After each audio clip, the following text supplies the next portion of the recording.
अस्सलाम वालेकुम, मैं हूं शाहजेब खानजादा। सियासी मैदान से आज एक बड़ी खबर आ गई है। इमरान खान ने बिलाखिर लॉन्ग मार्च की तारीख का ऐलान कर दिया है। आज लाहौर में न्यूज़ कॉन्फ्रेंस करते हुए इमरान खान ने कहा कि मैंने फैसला किया है कि जुम्मे को लॉन्ग मार्च कर रहा हूं। लिबर्टी चौक लाहौर से हमारा लॉन्ग मार्च शुरू होगा।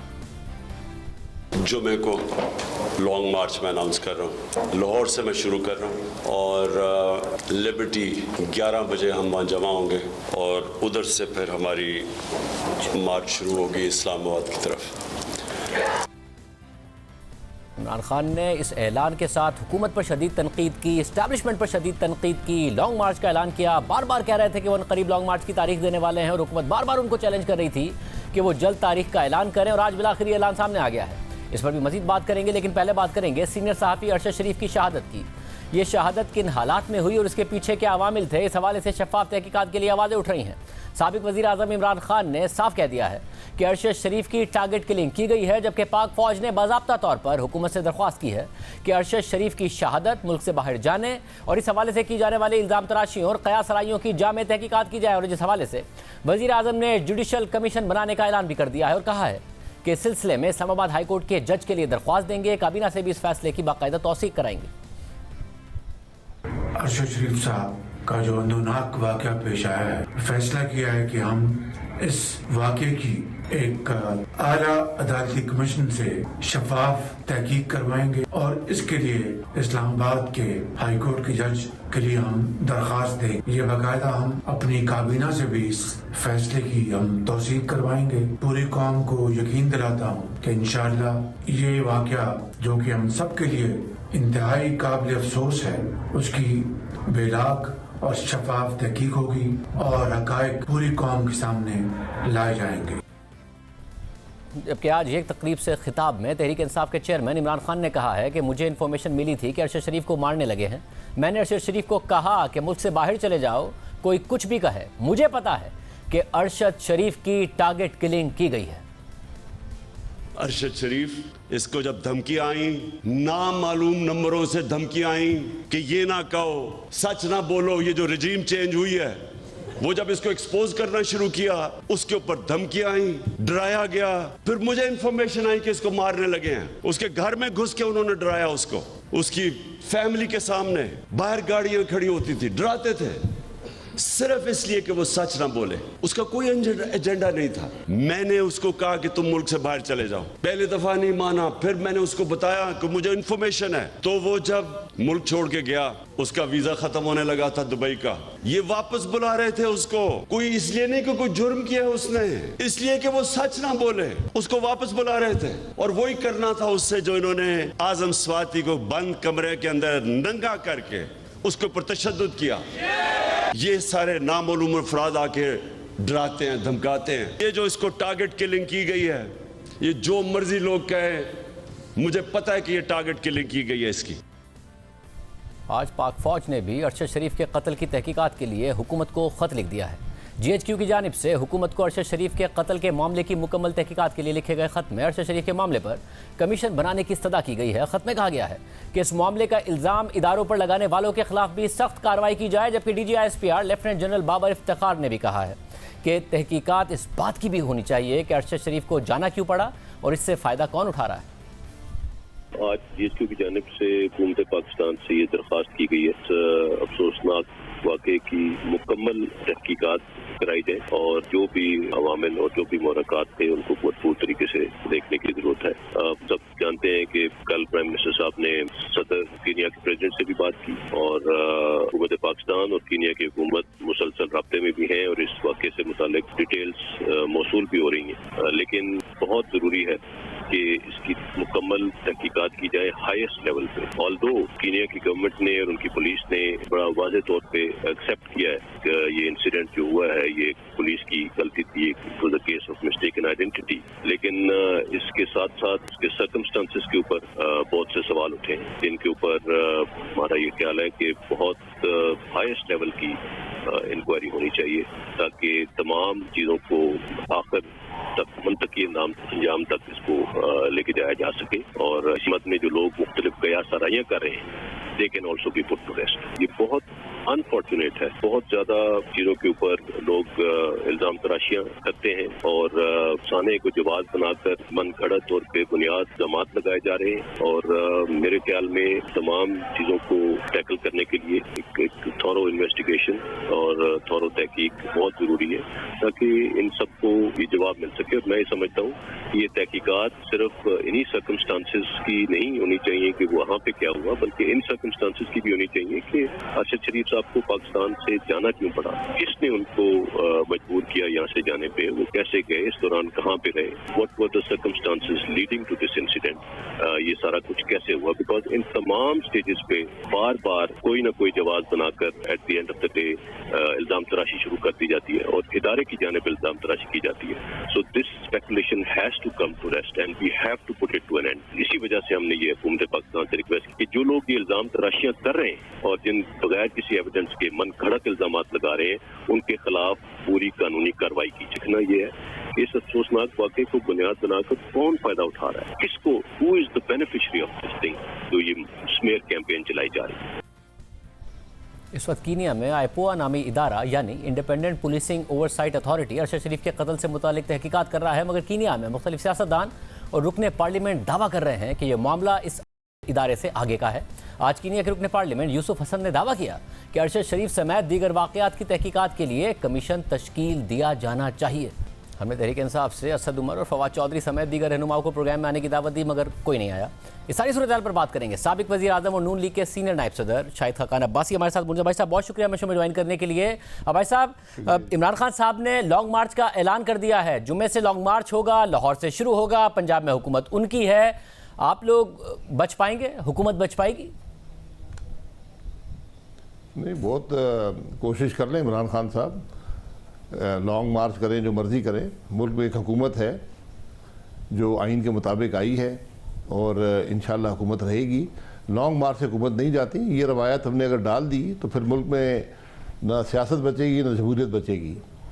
लेकिन मैं ये सबसे जो तशवीशनाक बात है वो ये है कि ये इमरान खान साहब का लॉन्ग मार्च हमेशा जब हमारे और चीन के ताल्लुकात बेहतर होना शुरू होते हैं उस वक़्त लॉन्ग मार्च क्यों होता है। अगले हफ्ते वज़ीर आज़म साहब जो हैं वो चीन जा रहे हैं और पिछली दफ़ा भी यही हुआ था कि जब चीनी सदर यहाँ पर आ रहे थे तो इमरान खान साहब लॉन्ग मार्च लेकर आ गए थे। तो ज़रा इसकी भी तहकीकात कर लें कि क्या अज़ाइम है इमरान खान साहब की। वैसे मगर इमरान खान साहब काफ़ी अरसे से कह रहे हैं कि मैंने लॉन्ग मार्च करना है। ज़ाहिर वज़ीर आज़म के जो चीन के दौरे का मामला है वो अब से कुछ दिन पहले अनाउंस हुआ है, कोई 2-3 हफ्ते पहले। खान साहब पहले से कह रहे थे कि मैं आऊँगा लॉन्ग मार्च लेकर। जी, तो लॉन्ग मार्च पहले कर लेते या चीन के दौरे के बाद कर लेते, ये शौक़ पूरा कर ले। लेकिन ऐन उस वक़्त जबकि चीन का दौरा अनाउंस हो चुका है, उनको भी मालूम है, और जब भी ऐसे हालात पैदा होते हैं तो इन जो हमारे बैरूनी मामलात होते हैं उन पर असर पड़ता है इन बातों का। बहरहाल उनको इस बात का एहसास नहीं है। मैंने तो सिर्फ निशानदेही कर दी है कि ये एक अजीब इत्तेफाक है कि पिछला लॉन्ग मार्च भी उस वक़्त हुआ था जब चीन के सदर आ रहे थे, और ये लॉन्ग मार्च भी जब चीन से ताल्लुकात बढ़ रहे हैं तो लॉन्ग मार्च आ गया है। मगर भाई साहब, इस वक्त खान साहब के पास बयानिया है और वो बयानिया आज उन्होंने बाकायदा तौर पर सिर्फ हुकूमत को आड़े हाथों नहीं लिया है, इस्टेब्लिशमेंट को भी लिया है, शदीद तनकीद की है। और उस शदीद तनकीद में ज़ाहिर है वो इस्टेब्लिशमेंट पर तनकीद करते करते ये भी कह गए हैं कि मैंने जो इलेक्शन जीते हैं अभी हालिया, एक तो पंजाब के बाई इलेक्शन और फिर ये वाले बाई इलेक्शन, वो इस्टेब्लिशमेंट के ख़िलाफ़, PDM के ख़िलाफ़, इलेक्शन कमीशन के ख़िलाफ़, सब एक तरफ और मैं एक तरफ। ये वोट को इज्जत दो का बयानिया, एंटी इस्टेब्लिशमेंट बयानिया आपका था, वो सब अपने पास उन्होंने ले लिया है और उसके साथ वो लॉन्ग मार्च करने आ रहे हैं। तो क्राउड आ गया तो फिर हुकूमत निपटेगी कैसे? क्या हिकमत अमली हो सकती है? जी, हुकूमत जो है, हुकूमत की जिम्मेदारी होती है कि जब भी कोई कानून तोड़े, आकर हमलावर हो तो उसका मुकाबला करें। ये हुकूमत की जिम्मेदारी है, वरना तो मुल्क में नारकी ही होगी। और इमरान खान साहब ये भूल जाते हैं कि जब वो इक़्तिदार में थे तो 13 बाई इलेक्शन उन्होंने हारे थे, वो शायद उनको याद नहीं है। और डस्के का इलेक्शन जहाँ पर उन्होंने धांधली करके जीता था वो भी हार गए थे जब हकीकी इलेक्शन हुआ। तो इलेक्शन होते रहते हैं, जनरल इलेक्शन का इंतज़ार कर लें। वहाँ पर अगर पाकिस्तान के अवाम ने उनका साथ दिया तो बिल्कुल हुक्मरानी उनका हक है। अच्छा, मगर ज़ाहिर इलेक्शन तो उसी सूरत में जीतेंगे जब पाकिस्तान के अवाम साथ देंगे। मगर लॉन्ग मार्च से आप मुतासिर होने से उसी सूरत में बच पाएंगे जब इदारे आपका साथ देंगे, क्योंकि पुलिस आपने सिंध से तो मंगा ली है, इस्लामाबाद पुलिस की इतनी स्ट्रेंथ नहीं है, सिंध से भी उतनी स्ट्रेंथ नहीं है जितने लोग मुमकिन तौर पर इमरान खान साहब लाने का दावा कर रहे हैं। पंजाब हुकूमत आपके साथ नहीं, खैबर पख्तूनख्वा आपके साथ नहीं, तो आप इतने कॉन्फिडेंट हैं कि एक तो इमरान खान साहब अपने आप के लिए एंटी एस्टैब्लिशमेंट का तासुर दे रहे हैं और आपको उनको आपका हैंडलर कह रहे हैं, और दूसरी तरफ क्या आप इतना कम से कम एतमाद है कि वो सपोर्ट मिलेगी, अगर ह्यूमन रिसोर्स की सपोर्ट चाहिए होगी, फोर्सेस की सपोर्ट चाहिए होगी आप लोगों को? देखिए, जो भी इदारे रियासती इदारे हैं, जो आइनी इदारे हैं, उनकी ज़िम्मेदारी होती है कि हुकूमत का दिफा करें। अगर वो नहीं करेंगे तो अपनी ज़िम्मेदारी पूरी नहीं करेंगे, फिर तो कल किसी को इजाज़त होगी कि हमारे मुल्क पर हमलावर हो जाए, दारुल हुकूमत पर जो भी 10, 20, 30 हज़ार आदमी ले आए और तवक्को ये करे कि हुकूमत मेरे हवाले कर दी जाएगी। ये दिल्ली का तख्त नहीं है कि जो वहाँ पहुँच गया और उसने कब्ज़ा कर लिया तो वो हुक्मरान हो जाता है। इस बात का एहसास इमरान खान साहब खुद भी कर लें कि वो क्या बात कर रहे हैं और किस तरफ इशारे कर रहे हैं। अच्छा, इदराक वो डायरेक्ट ही कर रहे हैं, इदराक क्या करेंगे? वो एक दफ़ा आज तकरीर में किया, फिर आज प्रेस कॉन्फ्रेंस में भी किया। वो तो जो उनके सेनेटर हैं आज़म सवाती साहब, उनके साथ जो हुआ, तो ना तो आज़म सवाती साहब ने आप लोगों के ऊपर इल्ज़ाम लगाया, ना इमरान खान साहब ने। वो तो वाज़ेह तौर पर कह रहे हैं कि ये एजेंसियाँ कर रही हैं, वो कपड़े उतारती हैं।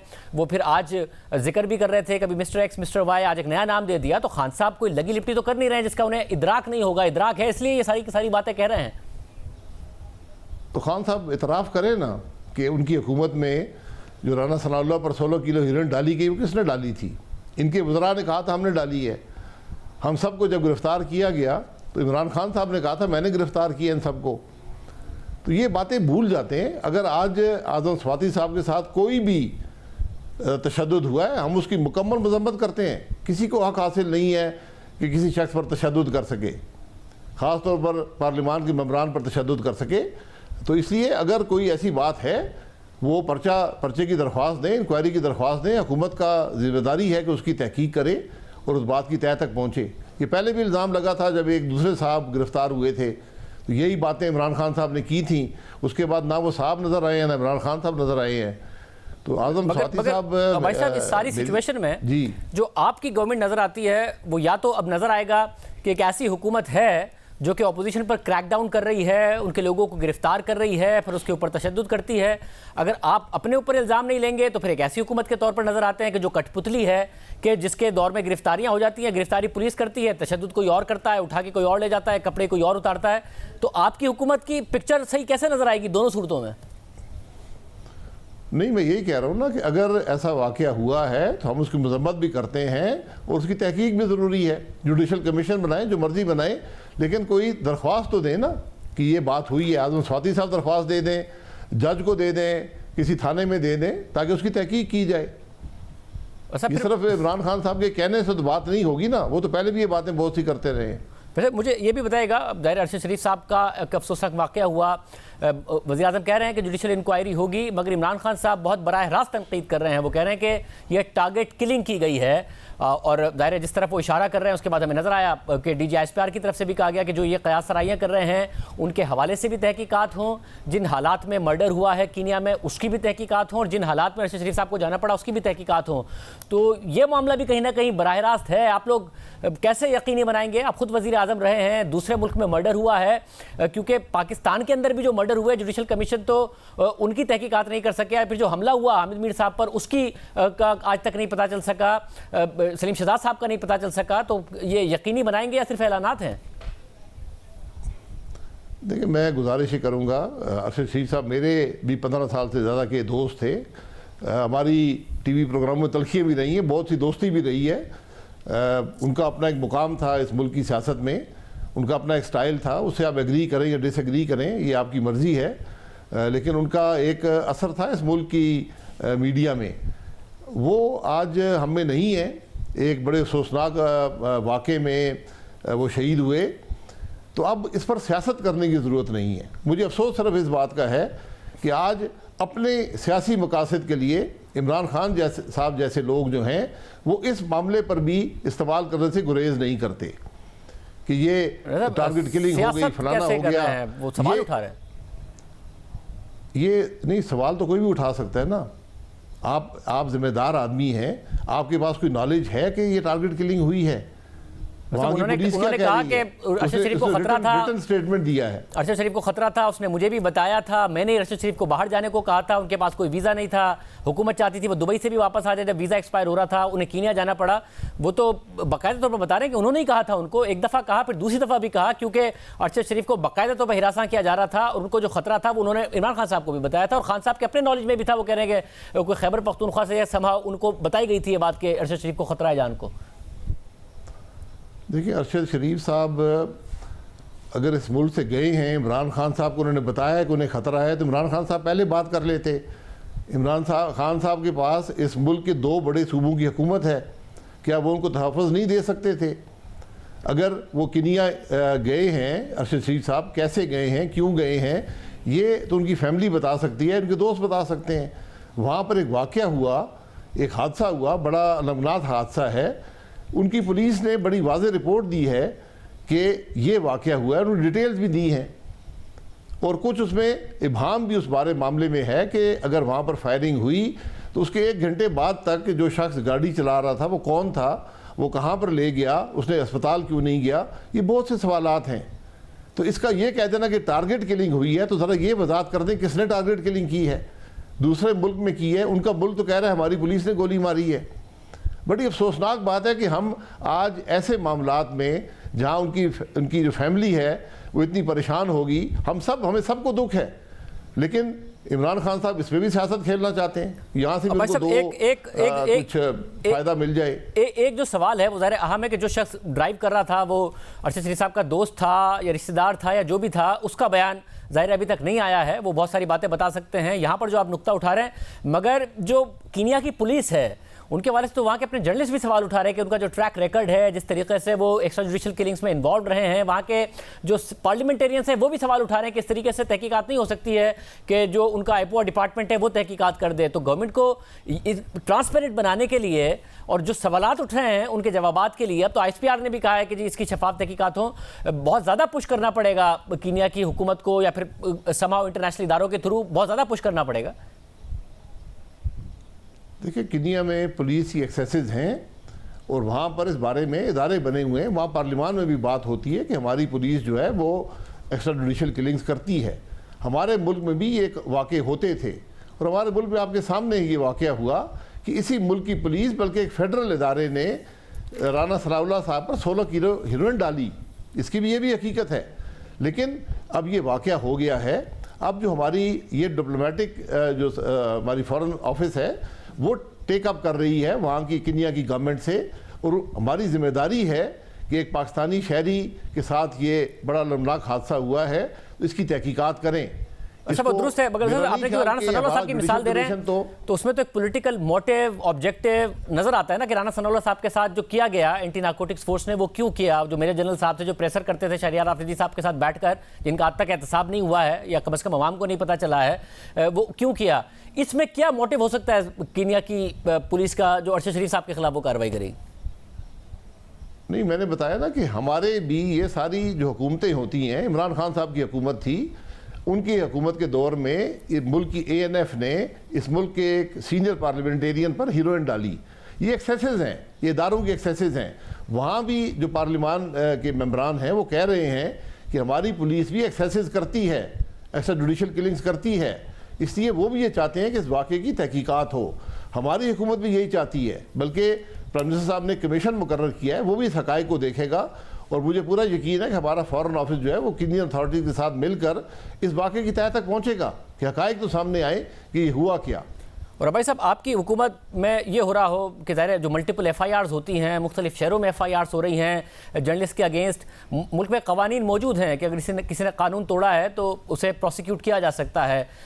ये भी तो सवाल उठेगा ना, जो कि ISPR भी उठा रहा है कि किन हालात में उनको भागना पड़ा। अब ज़ाहिर है जो सवालात उठ रहे हैं वो इदारों के किरदार पर भी खुद उठ रहे हैं कि किन हालात में भागना पड़ा। कि आपकी हुकूमत की जिम्मेदारी थी जिसकी वजह से उन्हें हुकूमत से भागना पड़ा, या किसी और की जिम्मेदारी थी जिसकी वजह से उन्हें भागना पड़ा?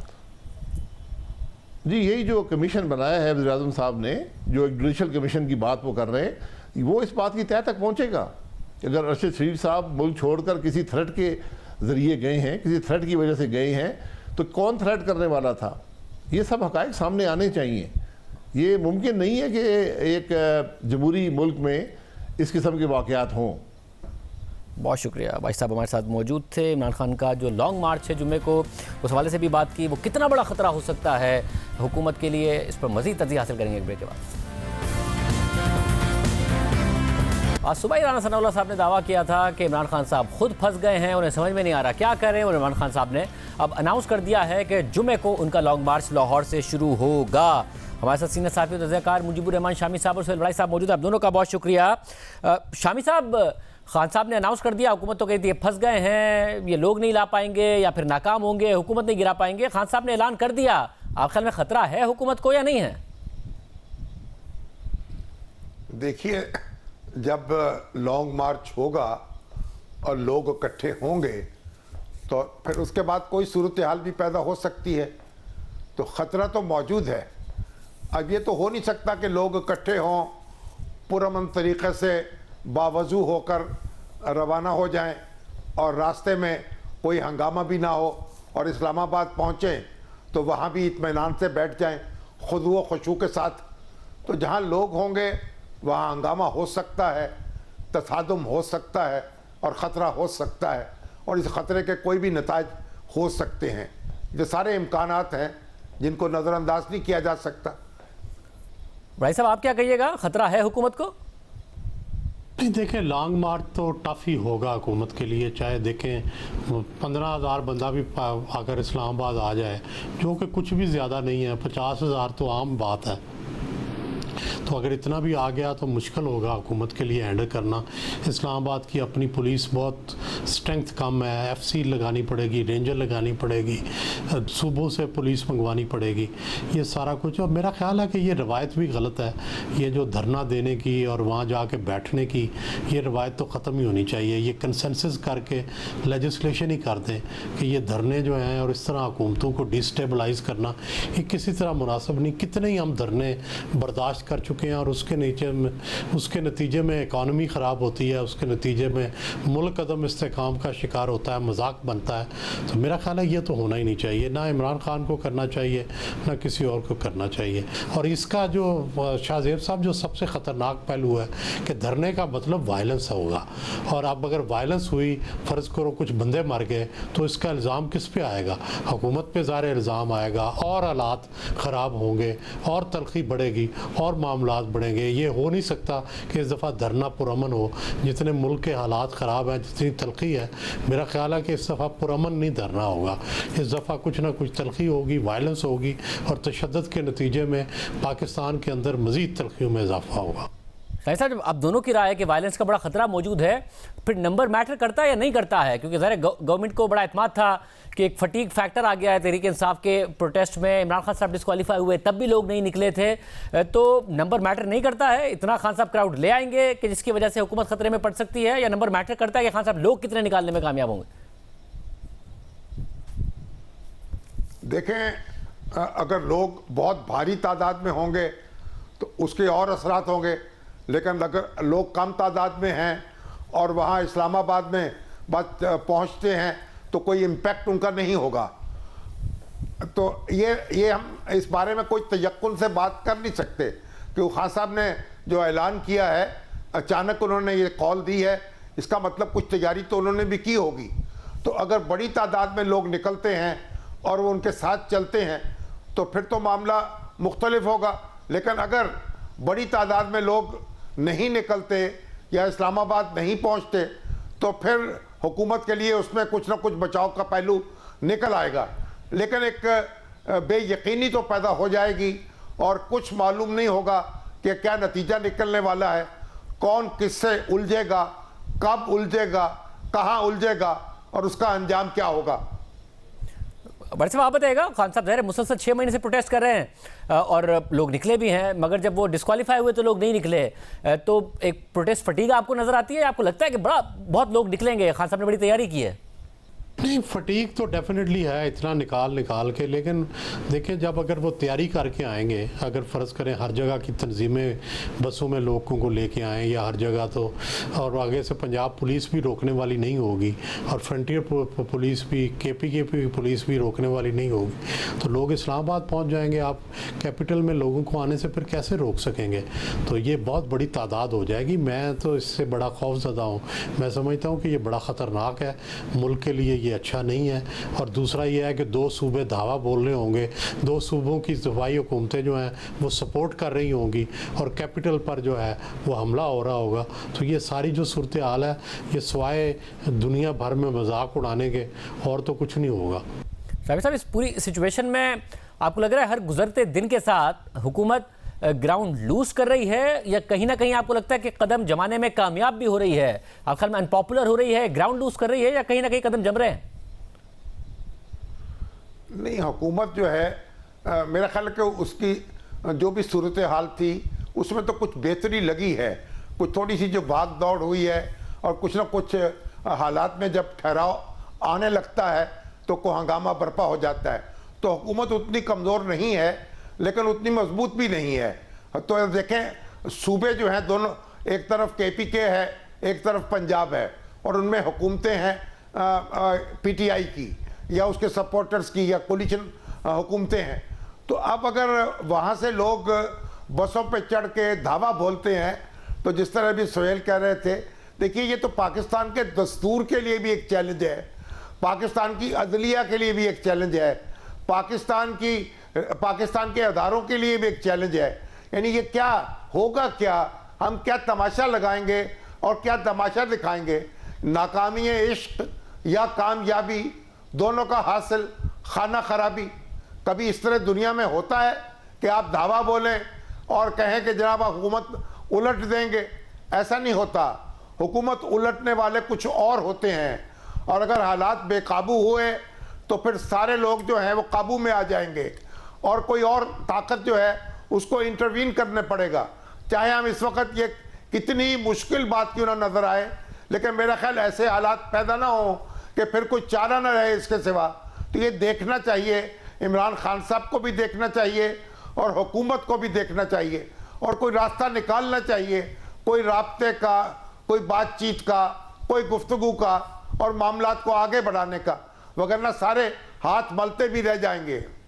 बड़े साहब, आप कहिएगा, आपके ख्याल में हुकूमत ग्राउंड लूज कर रही है, खान साहब के लिए बड़ा ज़बरदस्त मौका है, या कहीं ना कहीं कुछ कदम जमाने में भी कामयाब हुई है?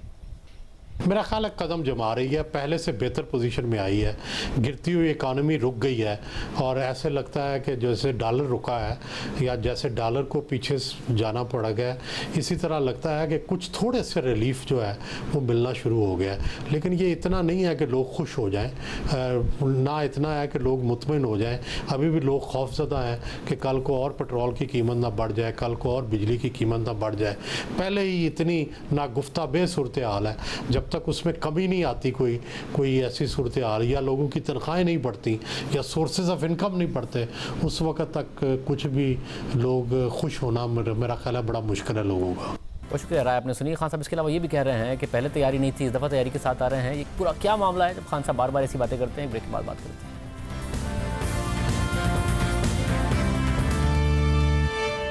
इमरान खान ने फिर सड़कों पर आने का ऐलान कर दिया है, लॉन्ग मार्च की तारीख दे दी है। कौम को वही ख्वाब दिखा रहे हैं जो 2018 से पहले दिखाए थे, मगर हुकूमत मिलने के बाद अपने मंशूर और अपने तमाम वादों से मुकर गए थे और सिर्फ अपनी ताकत और अपना इक़्तिदार दिखाने और बचाने में लग गए थे।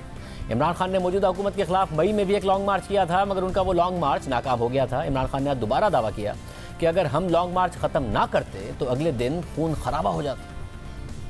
हमने एक पुरअमन एहतजाज किया 25 मई को, जो उन्होंने तशद्दुद किया हमारे ऊपर। उसके बाद उसके अगले दिन मैं अगर वो ना उस वक्त उसको कॉल ऑफ करता तो अगले दिन वाकई इस मुल्क के अंदर इंतशार होना था, मुल्क में खून होना था अगले दिन।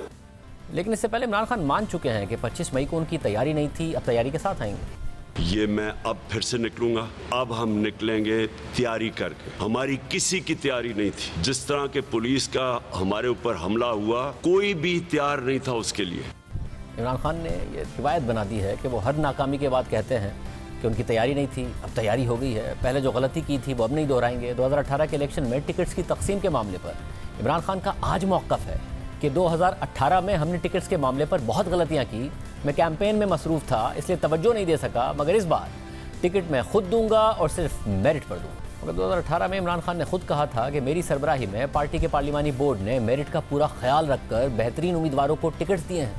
आज हमारे पार्लियामेंट्री बोर्ड ने मेरी सरबराही में ज़्यादातर जो हमारे टिकट्स थे वो हमने अनाउंस कर। ये वो लोग हैं जो हम समझते हैं कि हमारी पूरी मदद करेंगे। मेरिट का पूरा हमने ध्यान रखा। बेहतरीन कैंडिडेट है जो इलेक्शन जीत सके। इमरान खान आजकल ये दावा भी कर रहे हैं और बार बार दोहरा रहे हैं कि उनकी साबिका हुकूमत में उनके हाथ में कुछ नहीं था, जिम्मेदारी उनकी थी लेकिन हुक्मरानी किसी और की थी, वो अपनी मर्जी से कुछ कर नहीं सकते थे, सब कुछ इस्टेब्लिशमेंट कंट्रोल करती थी। इमरान खान अपनी सारी नाकामियों की जिम्मेदारी इस्टेब्लिशमेंट पर डालकर बयानियां बना रहे हैं और कह रहे हैं कि आइंदा ऐसी हुकूमत मिली तो नहीं लेंगे। मगर वो 2018 से पहले भी यही दावे करते थे और कहते थे कि अगर तहरीक इंसाफ की हुकूमत आई तो मैं कभी ये जवाब पेश नहीं करूँगा कि मुझे फ़ौज ने कुछ करने नहीं दिया, ये तो कोई बहाना ही नहीं है। अगर फ़ौज कुछ नहीं करने दे रही है तो मैं नाअहल हूँ और वज़ीर आज़म बनने का हकदार ही नहीं हूँ। इमरान खान की सियासी ज़िंदगी ऐसे यू टर्न्स और तज़ादात से भरी पड़ी है। 8 साल से ज़ायद खैबर पख्तूनख्वा की सूबाई हुकूमत चलाने और फिर पौने 4 साल तक वफाकी हुकूमत चलाने के बाद इमरान खान ये भी कह चुके हैं कि उन्हें अब जाकर समझ आ गई है कि हुकूमत कैसे करनी है। पहले तो हुकूमत का हमें आइडिया ही नहीं था, ये बिल्कुल नई चीज़ थी हमारे लिए। अब तो हम सब कुछ जानते हैं और तैयारी करके आएंगे। गवर्नमेंट का भी समझ गए हैं कि अब हमें गवर्नमेंट में आके क्या तैयारियां करनी है, क्योंकि पहले तो हमें आइडिया ही नहीं था गवर्नमेंट का क्या, बिल्कुल नई चीज़ थी हमारे लिए। और फिर हमें आइडिया ही नहीं था कि किस तरह के हर इदारे में किस तरह के क्राइसिस हैं, ये हमें पता नहीं था। पहली दफ़ा प्रेजेंटेशन गवर्नमेंट में आके मिली। अब तो हम जानते हैं सब कुछ, तो अब तो दोनों तरह तैयारी करके आएंगे। इमरान खान ने अपने पौने 4 साल में 4 वज़ीर ख़जाना लगाए। उनके आखिरी वज़ीर ख़जाना शौकत तरीन ने भी हुकूमत जाने के बाद कहा कि तहरीक इंसाफ बगैर किसी प्लान के हुकूमत में आ गई थी। सबसे बड़ी नाकामी जो हमारी है, जो हमारी जो प्लानिंग थी, जब आए थे हमारे पास कोई प्लान ही नहीं था। इकोनॉमिक प्लान बनाते हमारे पास टाइम लगा, उससे हमारे रिटार्डेशन हुई है। मगर इमरान खान तो 2018 के इलेक्शन से पहले दावे करते थे और खैबर पख्तूनख्वा हुकूमत को अपने लिए ज़बरदस्त तजर्बा करार देते थे। इमरान खान कहते थे कि शुक्र है कि हम 2013 के इलेक्शन में कामयाब नहीं हुए, अब हमारे पास खैबर पख्तूनख्वा में हुकूमत करने का तजर्बा है, अब हम तैयार हैं। हमारे पास एक प्रोविंस को गवर्न करने का 5 साल का तजर्बा है और ये बड़ा वैल्यूबल एक्सपीरियंस हुआ है। फेडरल गवर्नमेंट मिल जाती 2013 में तो हमारी ऐसी प्रेपरेशन ना होती जो कि 5 साल में हमने सीखा है पख्तूनख्वा के अंदर। साबिक वज़ीर आज़म इमरान खान 2018 में वफाक में हुकूमत में आने से पहले 22 साल तक ये दावा भी करते रहे कि उन्हें टीम बनाना आती है, उनके पास बेहतरीन टीम मौजूद है। हमें पूरा पता है किधर जा रहे हैं, मुझे एग्जैक्टली पता है क्या टीम मैं सिलेक्ट कर रहा हूँ। मेरी टीम के अंदर कई पुराने होंगे, अक्सरियत इस कौम के नौजवान और नए लोग होंगे। इस पार्टी के अंदर टीम सिलेक्ट करनी मुझे आती है। मैं आपको चैलेंज करता हूं कि पाकिस्तान की तारीख में कभी आप ऐसी टीम नहीं देखेंगे जो मैं लेके आऊंगा। मेरा ये चैलेंज है आपको। जो टीम मैं सिलेक्ट करूंगा वो एक नया पाकिस्तान बनाएगी और दूसरा वो मैच विनिंग टीम होगी। पौने 4 साल की हुकूमत में बार बार वजीर बदलते रहे और फिर भी कहते थे कि कई वजीर तो अब भी सीख रहे हैं। कई मिनिस्ट्रीज ने ज़्यादा बेहतर परफॉर्म किया, कई उन्होंने नहीं किया और कई सीख रहे हैं, कई आहिस्ता आहिस्ता उनकी परफॉर्मेंस ऊपर जा रही है। और अब एक बार फिर इमरान खान मुस्तकबिल के लिए कौम को माजी की तरह ख्वाब दिखा रहे हैं और दावा कर रहे हैं कि अब उन्होंने सीख लिया है, अब बेहतर तैयारी के साथ आएंगे। मगर सवाल यही है कि फिर टीम क्या होगी और तैयारी क्या होगी? क्या उस्मान गुज़ार फिर वज़ीर आला पंजाब होंगे और अगर होंगे तो उनकी कारकर्दगी इस दफ़ा कैसे बेहतर होगी? वज़ीर ख़जाना कौन होगा? 4 वज़राए ख़जाना में से कोई एक होगा या कोई नया होगा, और नया होगा तो कौन होगा? और अगर वज़ीर आज़म ख़ुद इमरान खान होंगे तो उन्होंने पौने 4 साल में ऐसा क्या सीखा है कि उनकी अपनी कारकर्दगी बेहतर होगी? क्या वो वाकई एक कठपुतली वज़ीर आज़म नहीं बनेंगे और अपनी हुकूमत अपने बलबूते पर चलाएंगे, एजेंसीज़ का सहारा नहीं लेंगे? और अगर नहीं लेना चाहते तो आज फ़ौज से क्यों कह रहे हैं कि वो न्यूट्रल ना रहे बल्कि इस हुकूमत के ख़िलाफ़ उनका साथ दे? और उन्हें फ़ौज से यही शिकायत क्यों है कि तहरीक अदम एतमाद आने पर उनकी हुकूमत क्यों नहीं बचाई? इजाज़त दीजिए। अल्लाह।